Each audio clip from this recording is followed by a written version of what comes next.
para...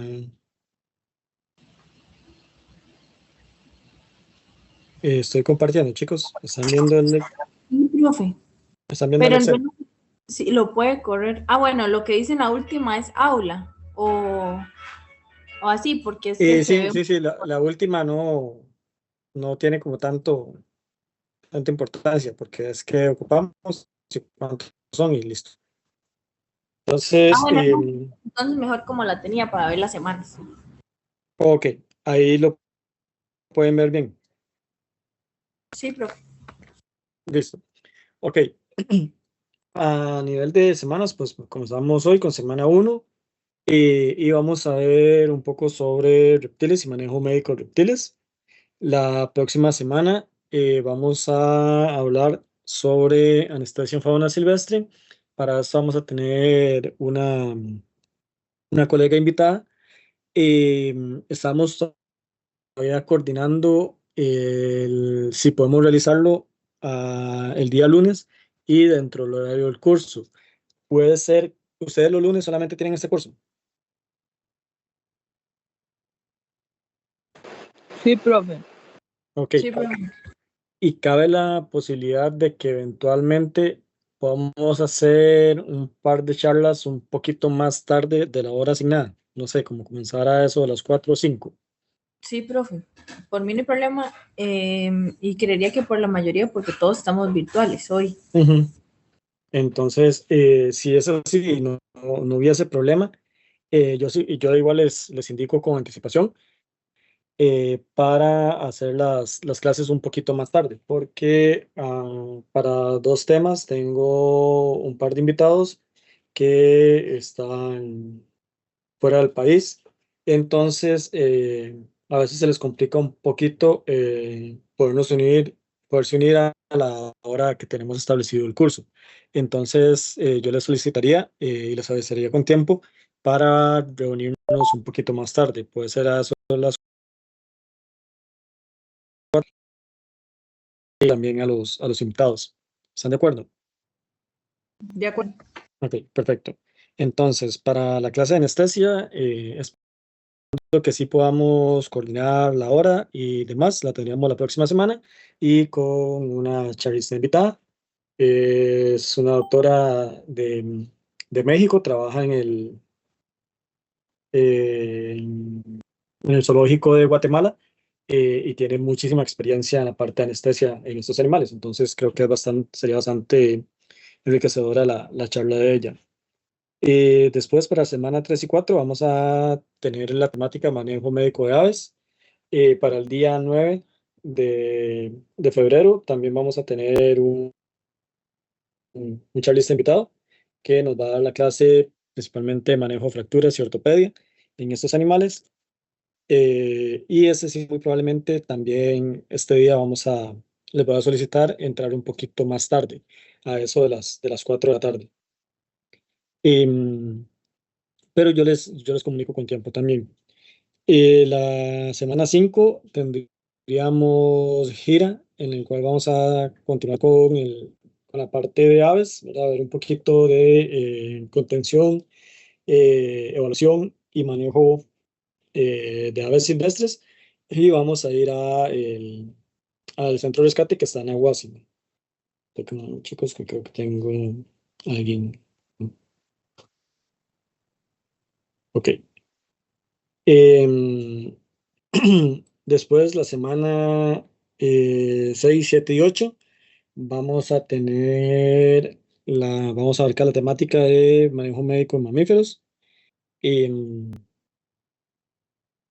y después, en la semana 9, tenemos una gira a Tucán Rescue, en la cual vamos a ver principalmente igual la parte de manejo de mamíferos ya en zoológicos y centros de rescate, un poco de que ellos nos hablen cómo hacen el manejo de estos animales. En la semana 10 vamos a ver la temática de manejo médico de animales exóticos.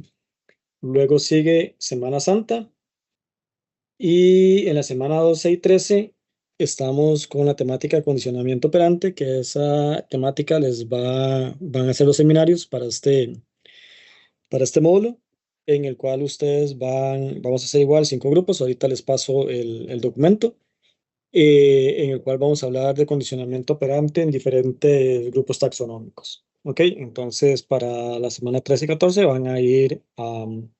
vamos a tener estos seminarios. Después de la semana 14, la idea es hacer una gira. Estoy coordinando para ver si vamos a Alturas, que este es un centro de rescate que queda en, eso es por Ubita, en Pacífico Central, entre Ubita y como Pérez León, por ahí. Em, vamos a ver, vamos a coordinar, estoy coordinando para ver lo que es costos y demás de la gira y hospedaje. Y esta muy probablemente sea una gira de 2 días. Sería fin de semana, ¿ok? Para aprovechar el tiempo. Luego de la gira tenemos examen final y por último la entrega promedios, ¿ok? Am, entonces, nada más para los que me habían solicitado el examen, muy probablemente en la semana 5 que tenemos la gira, les entrego el examen del módulo pasado. Am, Pensé que les iba a ir mejor en el examen, pero bueno, después podemos hablar de eso. Pero creo que también ese día tuvieron como mucha carga de exámenes y demás, entonces es entendible el por qué las notas que tuvimos, pero bueno, al final todo salió bien con el curso. Ok, ¿alguna pregunta respecto al cronograma, chicos? Solo la gira de la semana 14 va a ser de 2 días. El resto de las giras serían los lunes en el horario del Exactamente, curso. el resto de gira sería dentro del horario del curso, normal. Y solamente la del 14, que es la gira que sería larga, sería fin de semana. Es la única que Y, cambiaría. Ujú. y para fin de semana, ¿sería fin de semana antes de esa fecha o después? ¿O todavía no sabe? Sería para el fin de semana antes, entonces sería el 18 y 19. Ok, gracias, profe. Con gusto. Ok, si está para el 18 y 19 de abril. Ok, quedamos, chicos. Entonces, más o menos así vamos a quedar con los módulos. Y bueno, el horario va a ser generalmente de 1 a 5 de la tarde, ¿verdad? Eventualmente, sí, ya saben que a veces se me complica un poquito empezar a la 1 en punto. Yo les avisaría si necesito un poquito más de tiempo para empezar la clase un poquito más tarde.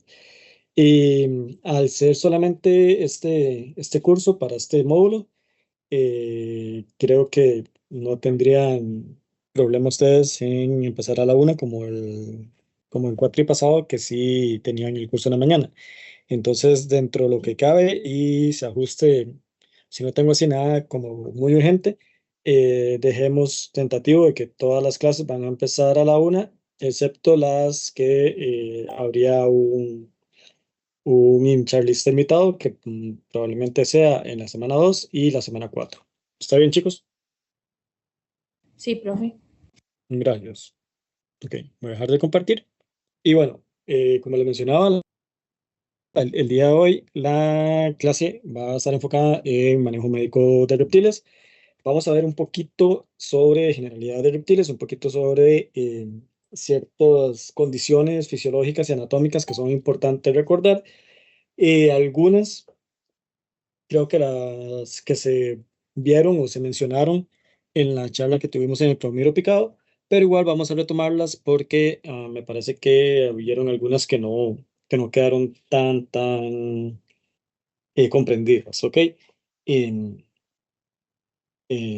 algunas que pensé que eran preguntas del examen que iban a estar muy fáciles, pero que en general y sondeo general, pues no les fue tan bien. Entonces vamos a tratar de recordar algunos términos importantes, principalmente anatómicos y fisiológicos, y ya después vamos a ver algunas enfermedades importantes de estos animales. Eventualmente, si se extiende mucho, podemos retomarlo la próxima semana. ¿Está bien? Voy a compartir la clase.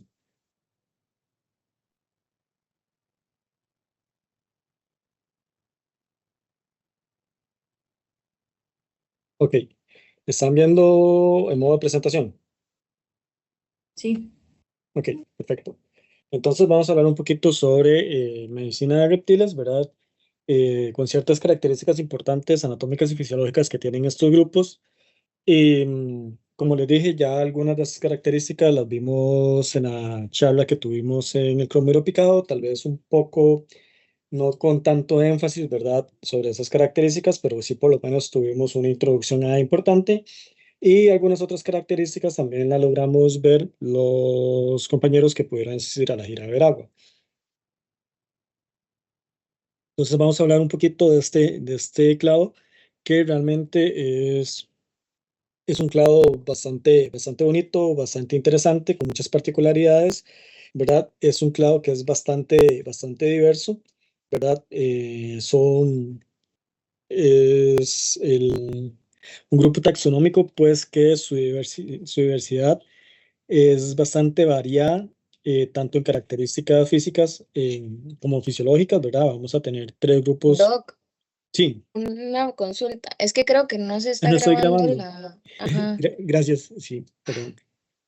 Es maña, como no grababa antes, voy a comenzar a grabar.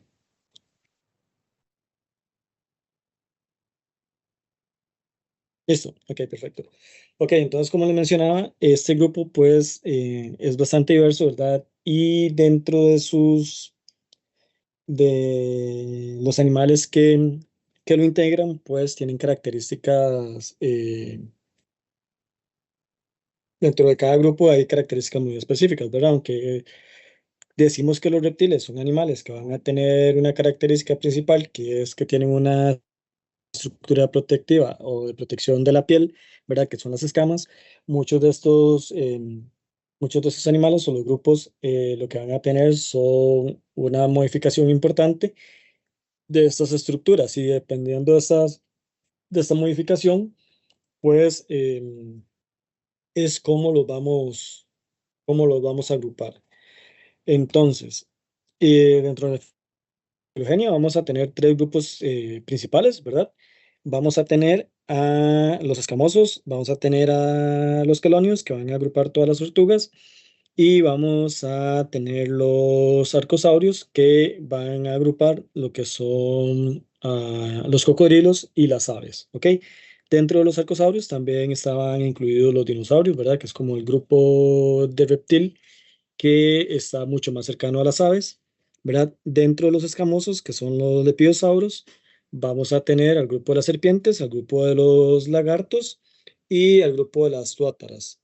Las tuátaras es un grupo de reptil, o es sí, un clado de reptil que es muy similar a las lagartijas, pero mantiene eh, características ancestrales mucho más notorias, ¿verdad?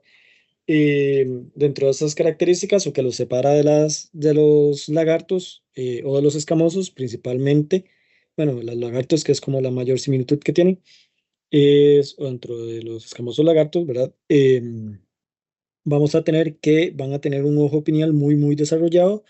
Los lagartos también tienen ojo pineal, pero no tienen tanto desarrollo como en el caso de las tuátaras. Y generalmente las tuátaras van a tener un sistema esquelético mucho menos derivado, ¿verdad? Menos evolucionado. Y vamos a tener que generalmente estos reptiles eh, no tienen un órgano copulador, ¿verdad? Ellos son del grupo de los reptiles, el único que no va a tener una fecundación interna como tal, porque no tiene un órgano copulador como todos los otros grupos que integran a los demás reptiles. Entonces son características que lo dejan en un grupo totalmente aparte, ¿verdad? Y es un grupo que se ha mantenido solamente o está distribuido solamente en Nueva Zelanda, ¿verdad? De un reptil. Y además es una de las lagartijas que no tiene abertura acústica, ¿verdad? Es algo similar a a las serpientes que no tienen tímpanos como tal o una estructura externa acústica, ¿verdad? Que es importante en las tuátaras, que lo separan de los otros escamosos, ¿ok? Entonces vamos a Profe, tener sí, son esas las tuátaras las que no tienen órgano copulador. exacto. Son los únicos reptiles que no van a tener órgano copulador. ¿Ok? Todos los otros reptiles sí tienen un órgano copulador bien establecido, ¿verdad? Dentro, ya lo vamos a ver más adelante, pero por lo menos los escamosos van a tener un órgano copulador que es bifurcado, entonces lo que vamos a tener es que ellos tienen hemipenes bien desarrollados, mientras que la tortuga y los cocodrilos sí van a tener un pene como tal bien desarrollado, ¿verdad? Entonces, las suátaras son los únicos reptiles que no van a presentar un órgano copulador. Ok, profe, gracias. Ok. Y en esto, digamos, agrupamos a todos los reptiles actuales, ¿verdad? Todos los que se mantienen en la actualidad, ¿verdad? Y en los que los podemos relacionar. Profe, Recordemos que, sí, tengo una pregunta con una palabra que dijo. Usted dijo que ellos tenían un sistema esquemélico menos euroseado. ¿Eso es correcto? no. Entonces entendí mal. ¿A qué se refería con eso? No, es un sistema esquelético, ajá, menos derivado o menos evolucionado, un sistema esquelético más ancestral. Te lo juro que se lo busqué en Google y yo. Esto ahora no existe. Sí, yo no. Sí, es un sistema esquelético un poquito más ancestral, no tan desarrollado o evolucionado como todos los otros reptiles. Ok. Entonces, sí, son los 4 grupos grandes que nosotros vamos a tener de reptiles actuales. ¿Ok? Si vemos el grupo de los argiosaurios, pues también incluyen las aves, que al final se consideran aves como reptiles que han modificado un poco, ¿verdad? Más que todo que el desarrollo de una estructura de protección de la piel, que son las plumas, ¿verdad? Que les ha permitido una diversificación, más que todo en la capacidad de mantener la temperatura corporal, entonces son endotérmicos, ya ellos iban a controlar la temperatura corporal, ¿verdad? Pero esto es muy probablemente este mecanismo ya de endotermia comienza a verse desde los dinosaurios, ¿verdad? Y deriva hacia las aves y ya aquí comenzamos a tener a este grupo de animales que ya pueden regular su metabolismo a nivel corporal. Una de las características más importantes que vamos a ver y que tienen los reptiles es que van a ser los primeros tetrápodos en desarrollar un huevo amniota, ¿ok? Ya esto lo que va a hacer es un huevo con, por así decirlo, 4 sacos embrionarios de protección y esto ayuda bastante a lo que fue la independencia por el medio acuático de los animales, ¿ok? Ya vamos a tener un huevo como tal, en el cual esta estructura embrionaria pues permitió que estos animales pudieran aislarse más del agua, ¿verdad?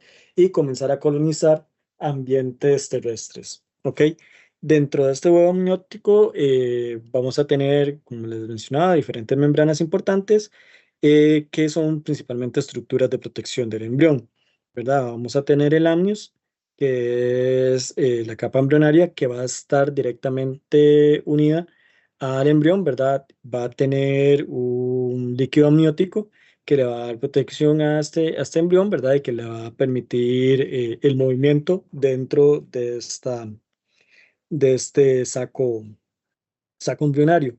Después vamos a tener dentro de otros sacos embrionarios importantes, pues vamos a tener el alantoides, que el alantoides principalmente lo que tiene es un saco que va a ayudar mucho a lo que es a captar los productos de desecho de este embrión y además tiene una función importante en la respiración unido con el corium, ¿ok? Que les va a permitir ese paso, ese traspaso de oxígeno, ¿verdad? Que les va a permitir la respiración al embrión. Vamos a tener el saco vitelino, ¿verdad? Que va a ser, por así decirlo, la yema del huevo, que principalmente va a ser una estructura que va a permitir la nutrición de este embrión durante su desarrollo. Y además, pues vamos a tener una cáscara, ¿verdad? Que va a envolver y le va a dar protección externa a este huevo, ¿verdad? O a esta estructura de desarrollo embrionario, ¿verdad? Y generalmente entre los sacos vitelinos y el embrión y la cáscara, pues vamos a tener también una cantidad de albúmina que también le va a dar protección a todo el desarrollo embrionario, ¿verdad? Y también va a ayudar a que va a ser proteínas de reserva y también va a ayudar a que haya un traspaso de oxígeno importante para que se pueda dar el desarrollo. Entonces vamos a tener que este huevo amniota fue clave para que los animales pudieran desarrollarse independientemente o no con una restricción al medio acuático, como en el caso de los anfibios y los peces, ¿verdad? Que ya están explotando sistemas más terrestres, sino que ya a ellos les permitió poderse alejar más de estos ambientes, ¿ok? Y ya independizarse en una gran escala o un gran número de lo que son eran ambientes húmedos o requerir de una humedad tan, eh, digamos por así decirlo, tan Alta. extensa como el caso de los reptiles. Sí, con el caso de los anfibios, perdón. ¿Pregunta? No, profe. Ok. Entonces, el huevo amniota es una de las características sumamente importantes que vamos a ver y que permitió toda esta diversidad de reptiles y después de esto de los otros tetrápodos más diversificados.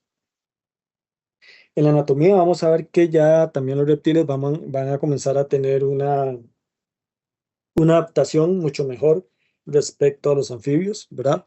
Vamos a tener un esqueleto mucho más articulado, ¿verdad? Todavía vamos a tener que hay una cavidad celómica, ¿verdad? En el cual está solamente una cavidad donde van a estar los órganos, pero que esta cavidad va a tener una protección importante por medio de costillas, ¿verdad? Ya vamos a ver que también la modificación a nivel de cráneo, pues es un cráneo mucho más osificado, un cráneo donde va a tener mayor protección de las estructuras de la cabeza como tal.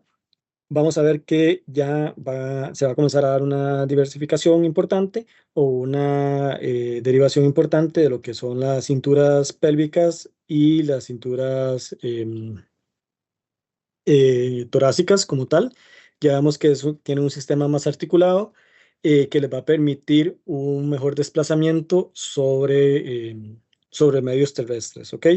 Además, vamos a ver más adelante ahí que también a nivel de los miembros, pues son miembros donde van a tener un poco más de garra, ya vamos a comenzar a ver uñas y demás, que eso también les permitió eh, colonizar mayor cantidad de microhábitats terrestres. Ok, entonces vemos que sí, comparado a los anfibios, que tienen un esqueleto muy, muy sencillo, ¿verdad? Un esqueleto donde realmente la articulación no es tan buena, que no les permite tanto movimiento, tanta facilidad de movimiento, ni explorar otros ambientes, pues ya en reptiles vamos a comenzar a tener toda esta evolución o todo este cambio óseo importante que les permitió tener una mayor colonización de la Tierra. Y vamos a tener que las serpientes, pues también llegaron a tener una modificación.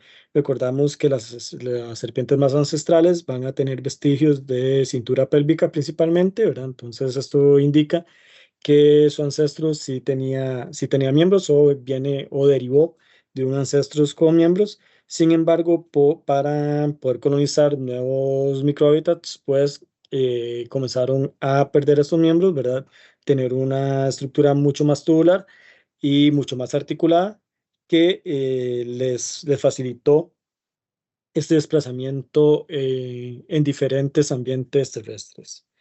Además de las serpientes, es importante recordar que hay ciertas características o ciertas modificaciones que ellas tuvieron también a nivel del sistema dentario, ¿verdad? O más que todo a nivel de cráneo, ¿verdad? En el cual comenzó a diversificarse permitiendo igual una modificación en la forma de apertura de la boca, ¿verdad? Y que esto también les permitió explorar o ah, utilizar recursos alimenticios mucho más variados. Dentro de estas modificaciones, ¿verdad? Recordemos que la dentición es una de las modificaciones importantes que van a tener las serpientes y que va a estar muy establecido o muy asociado a su forma de alimentación o estrategias alimenticias que vamos a tener. Dentro de estas podemos tener denticiones en las cuales las serpientes no van a tener un sistema de colmillos bien desarrollados, ¿verdad? Eh, que les permita, que les permita más que todo lo que es secretar toxinas o venenos por medio de sus colmillos, ¿verdad? Entonces hay serpientes en las cuales no van a tener colmillos bien desarrollados, lo que vamos a tener son los dientes que sí están muy bien desarrollados y principalmente estos dientes lo que va a permitir es la sujeción de las presas, ¿verdad? Como en el caso de las boas, que, no, que van a hacer, van a tener una dentición aglifa, ¿verdad?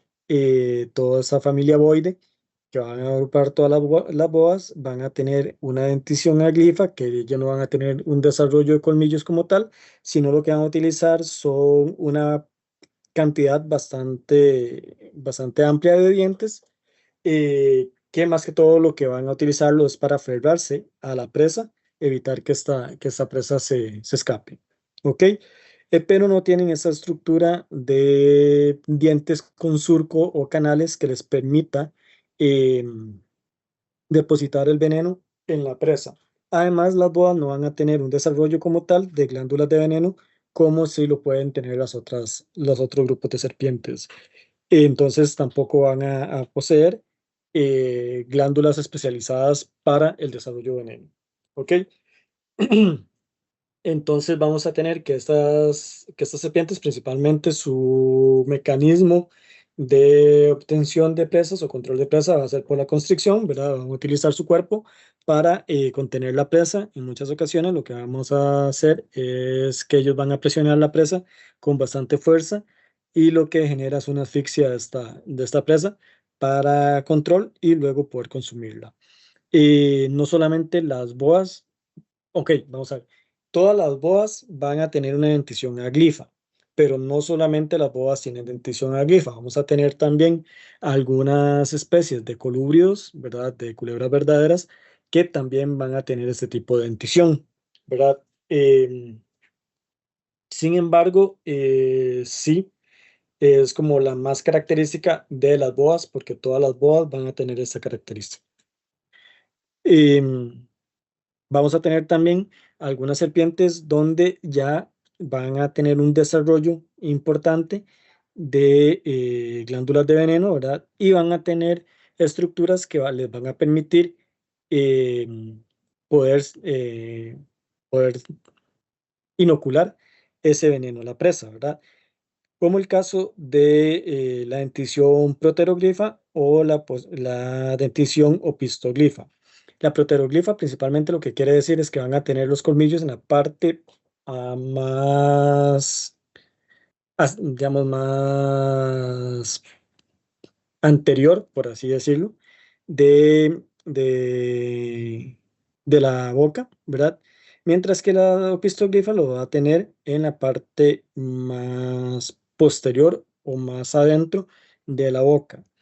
Estos dientes o estos colmillos modificados van a tener una característica de que lo que van a tener son surcos a nivel de estos dientes o de estos colmillos, ¿verdad?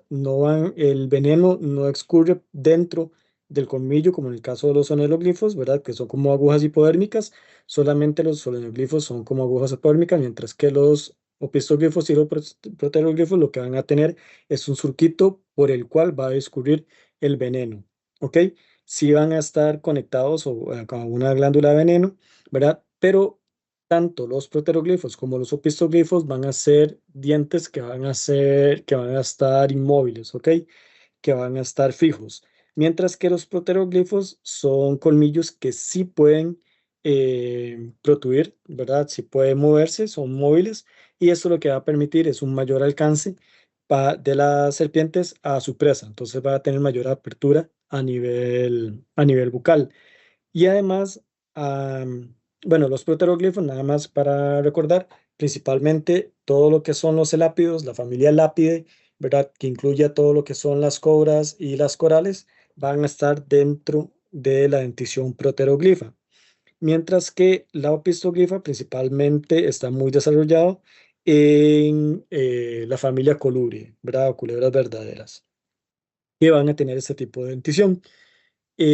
Mientras que la solenoglifa, que va a ser la dentición, ay, perdón, chico, que va a ser la dentición mucho más desarrollada, la van a tener los vipéridos o las víboras como tal, ¿ok?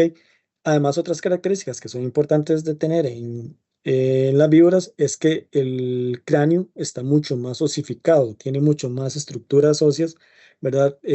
Más huesos que están eh, organizados para formar este cráneo, y esta osificación lo que les va a permitir es que ellos puedan tener una flexibilidad mayor de la cabeza, y esto es lo que les permite abrir la boca, ampliar bastante la apertura de la boca, además de poder proyectar los colmillos hacia afuera, y esto les va a permitir tener una mayor eficiencia o eficacia a la hora de cazar, ¿verdad? Y inocular el veneno. Además, recordar que los solenoglifos son los colmillos que sí van a tener un canal interno que va a permitir que escurra que va a permitir que escurra el veneno directamente dentro de la presa. Y, además, vamos a tener que son bastante eficientes, que en este caso, si hay una conexión muy desarrollada de la glándula de veneno con el colmillo, ¿verdad? En el cual cuando se haga la apertura, vamos a tener que muchos músculos que van a estar asociados a la glándula de veneno, lo que van a hacer es una contracción importante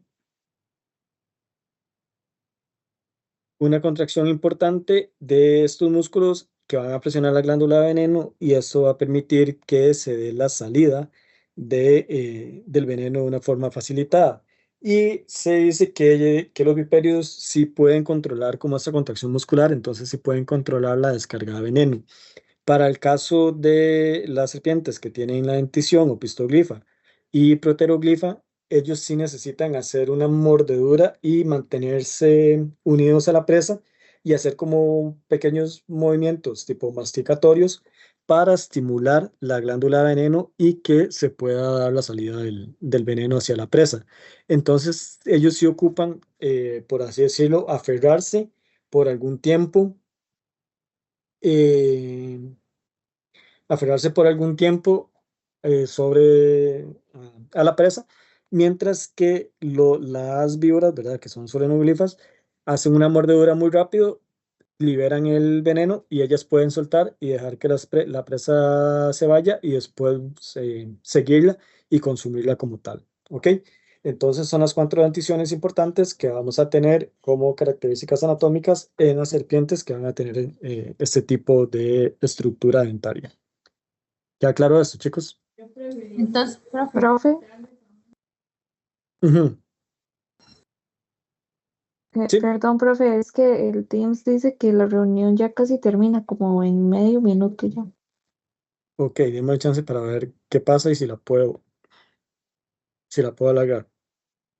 profe, Hagámoslo. entonces la Ujú. única que no tiene los colmillos móviles, digo, la única que tiene más bien los colmillos móviles son las solenoglifas, el resto no. Exacto. Esa es la que tiene los colmillos móviles y tiene tiene el cráneo muy osificado para una mayor apertura y movilidad, bueno, y muy articulado para una mayor movilidad de la boca y facilidad de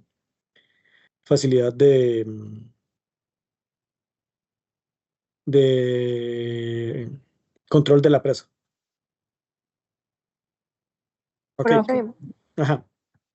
es que no sé, una vez había una gira y no sé si había entendido mal, no sé si eran estas, de que si uno hacía una mala manipulación de la cabeza, digamos como que podía mover los colmillos y poder como inocular el veneno, si no hacían a la hora de manipular la cabeza.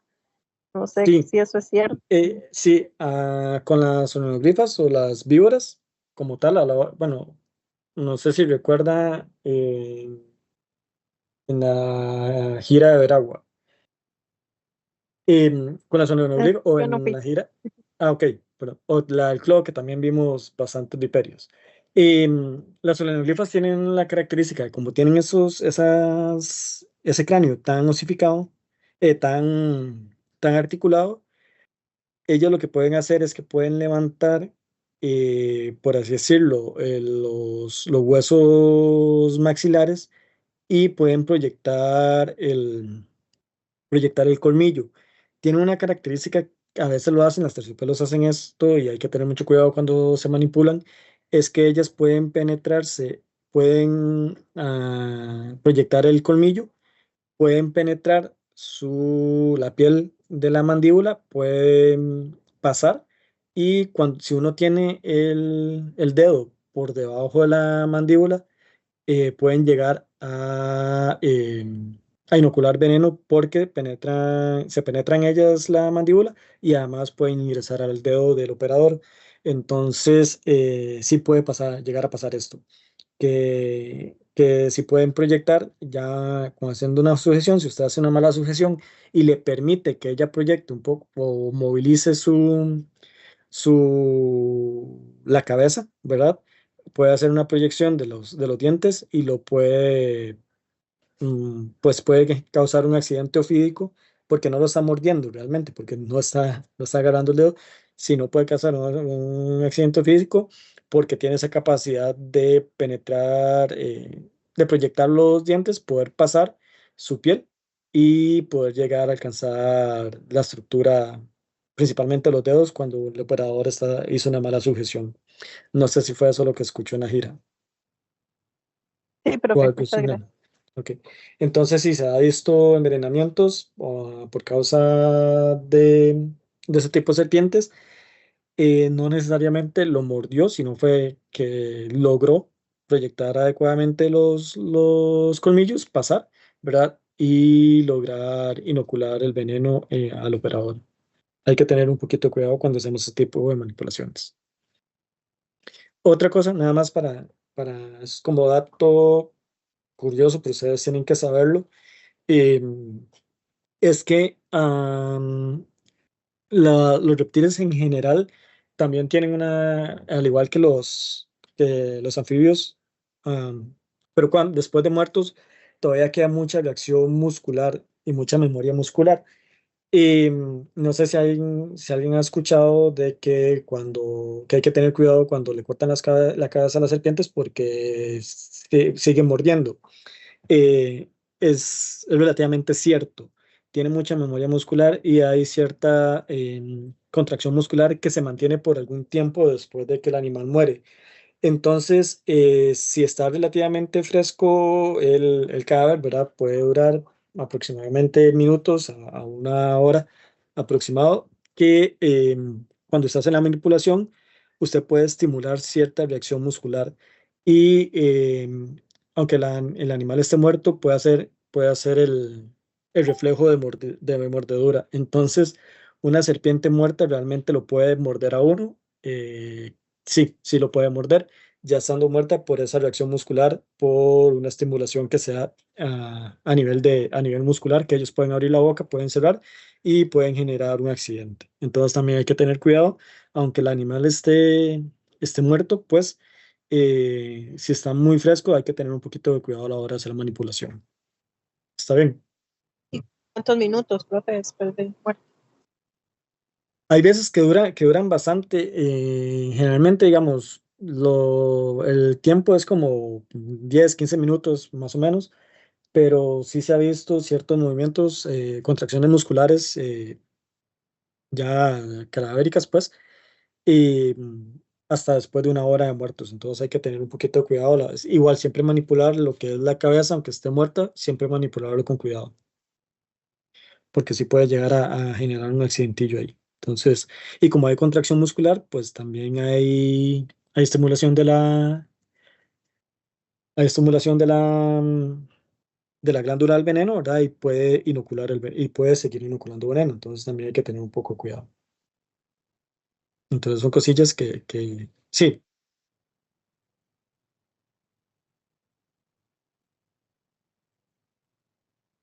realmente en todas puede pasar, pero hay que tener mayor cuidado en las que puede generarnos un accidente, como en el caso de las solenoglifas, ¿ok? O de los viperios, las víboras reales. Pero cualquiera puede tener ese tipo de reacción. Pero recordemos que más que todo los viperios es por esa facilidad de apertura que tiene en la boca y de proyectar los colmillos, que tiende a ser un poquito más complejo y hay que tener un poquito más de cuidado. Y que al final son las que nos va a generar un envenenamiento, ¿verdad? Lo que nos puede generar un envenenamiento. Porque las corales, aunque tengan su capacidad, recordemos que les dije como de una característica de la inoculación del veneno en corales, que tenían que ser Quedarse pegada. exactamente, quedarse pegadas y hacer como movimientos masticatorios para poder estimular a que el veneno salga. Entonces, digamos, usted una las ve acomodándose y haciéndose movimiento de cabecita. Entonces, no es tan fácil que se dé un envenenamiento por causa de estas serpientes, además de que son mucho más pequeñitas, ¿verdad? Tienen una cabeza muy pequeña y no tienen una capacidad de apertura tan amplia como, como un viperio, ¿verdad? Como una víbora, que sí tiene una capacidad de apertura muy amplia. De hecho, hasta las boas tienen una capacidad de apertura mayor, eh, principalmente mandibular, ¿verdad? Y una característica que tienen es que como es una boca tan grande y como la mandíbula, eso también recordar que la mandíbula, la sínfisis mandibular no está unida, ¿verdad? No tiene está desarticulada, no tienen una unión de sínfisis mandibular. Las mandíbulas tienen un movimiento, tienen movimientos independientes. Entonces, esto es lo que les permite a las boas, que como tienen una boca tan grande y tienen esta individualidad, por así decirlo, del movimiento de las ramas mandibulares, pues también les permite tener una apertura de boca bastante grande, y que pueden generar mordeduras relativamente facilitadas, ¿verdad? Aunque las boas, pues la mordedura no nos va a generar tanto problema. Lo que podría ser es una infección secundaria por algunas bacterias que tienen en la boca, pero esto nos puede ocurrir hasta con perros y gatos. Entonces, pero igual hay que tener cuidado. La mordedura de una boa ya grande, ya los dientes son bastante desarrollados, tienen muchos dientes, son muy finitos, entonces penetran muy fácil la piel y puede llegar a doler un poco. No exagerado, pero sí puede llegar a doler. Em, y dependiendo también del movimiento que uno haga o del movimiento que la serpiente haga, pues puede rasgar mucho la piel y generar mucho sangrado. Em, pero en general, pues no es tan fácil que se llegue a dar este tipo de mordeduras con estos animales. Con los viperios hay que tener un poquito más de cuidado porque sí, pues tienen toda esta facilidad de hacer las mordeduras, ¿verdad? Ok, queda claro. Sí. Ok, gracias. Entonces, nada más para hacer un resumen rápido, a glifas que no van a tener dientes modificados en colmillos, ¿verdad? Porque no necesitan inocular veneno porque no tienen glándulas de veneno, principalmente la familia Boide o las boas, ¿verdad? Van a tener este tipo de dentición. Proteroglifas que van a tener ya dientes desarrollados o modificados a colmillos, que van a tener un surco que les va a permitir secretar el veneno a las presas, van a ser las cobras y las corales. Las opistoglifas, principalmente vamos a tener a la familia Colubre con representantes que van a tener este tipo de dentición, que también van a tener glándulas de veneno no tan desarrolladas o no tienen un veneno tan desarrollado, principalmente el veneno más citotóxico y va muy enfocado a las presas que ellas están acostumbradas a tener, ¿verdad? Pero vemos que los dientes sí están bastante atrás, ¿verdad? De la cavidad oral. Entonces, realmente para inocular sí ocupan aferrarse bien a la presa. y las solenogrifas, que van a ser las víboras, para el caso de nuestro país, de las víboras de Foceta, ¿verdad? En el cual, pues, sí van a tener, es las que tienen mayor desarrollo a nivel craneal y un mayor desarrollo también de los colmillos, en el cual ya es un colmillo con un canal interno que este les va a permitir secretar directamente el veneno, que sí van a tener una glándula de veneno bien desarrollada, ¿verdad? Que es una glándula salivar modificada, que va a ser un cóctel de proteínas que va a permitir inoculárselo directamente dentro de la presa y más que todo para lo que es el control de la presa. Y en muchas ocasiones también vamos a tener actividad enzimática directamente sobre los tejidos y esto lo que hace es por una predigestión principalmente de esta presa para facilitar pues la obtención de nutrientes de esta. ¿Ok? Ya claro con dentición. Todo. Sí, profe. Perfecto. Ok. Y respecto a la piel, entonces recordemos que los reptiles van a tener estructuras de protección de la piel, que son las escamas, ¿verdad? Y que dependiendo del grupo reptil en el que hablamos, pues van a tener sus escamas específicas o su condición de escamas específicas.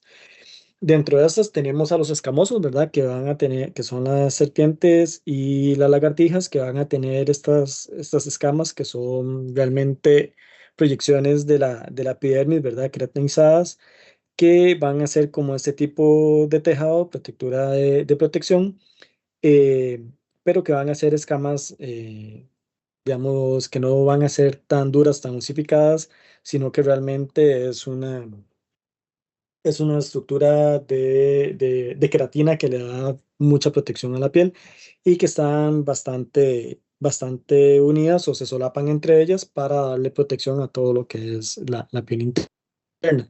Mientras que los cocodrilos y las tortugas van a tener otro tipo de estructuras de protección. Principalmente los cocodrilos lo que van a tener son estas estructuras como la que ven en la imagen, eh, posterior izquierda, que se llaman osteodermos, ¿verdad? Que son como placas óseas que lo que van a hacer es posicionarse bastante unidas y lo que les va a dar esa estructura de protección bastante dura, ¿verdad? Como un cuero muy duro, pero sí tiene como cierta estructura ósea importante que les va a dar esa protección a nivel de la piel.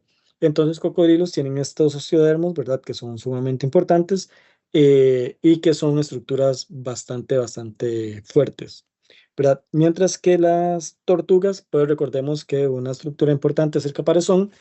Aquí es importante recordar que el caparazón de las tortugas, ¿qué era?